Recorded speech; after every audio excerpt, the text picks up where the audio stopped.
that had a charger, and we managed to charge the car. And it's not that easy because you need a card, or some work with credit cards and some don't. It's not a uniform system. Not yet. So that certainly has to be improved, and I believe they're working on it. And when I got to Curtin Lake, which is where I was going to stay for a week, the only charger that we found on the network was at a Tim Horton, and it was discontinued because they tapped into the Tim Horton power, and every time they went to use it, the breaker tripped, so they were out of power. So anyways, the community college had 2 chargers. They were low level. I think they were like 25 kilowatt. Okay. So we ended up, we were there for a week.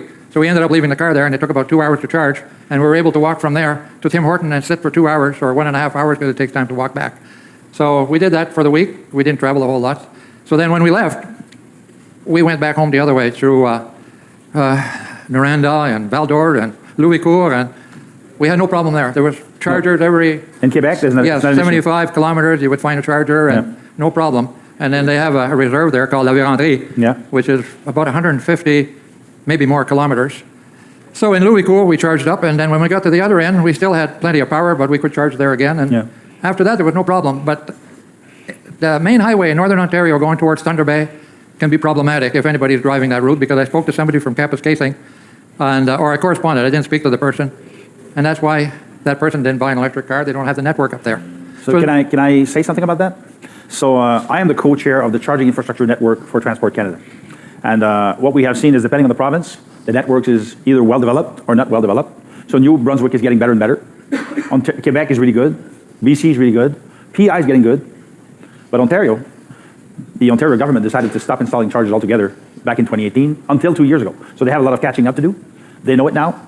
So what I said to the folks in Timmins just a few months ago, and the North Bay, I said, guys, you are losing tourism money because of what you're doing. So you're right. You know, to me, it's an opportunity when you are in a destination that's a bit farther away to install chargers, because right now there's about 800,000 electric cars across Canada. It's going to be 3 million in 2030. So if people want to do not install chargers in some tourist areas in northern Quebec or northern Ontario or northern wherever, they'll lose money. Now they're starting to get it, but Ontario certainly has some catching up to do. Well, we go there every year because my family's up there. Yeah. And so the first year we went with the electric car, we wanted to try it, and we did. And the second year we went back, but we took our other car for that reason, because when you're up north like that, it's a little bit problematic. We're going again this summer, but I don't think things have changed yet. Before you go, look on the Charge Hub application to see if new chargers have been installed. I did that the other day. I didn't see them yet. Yeah, so get back in touch with me and I'll work on it. I have a question.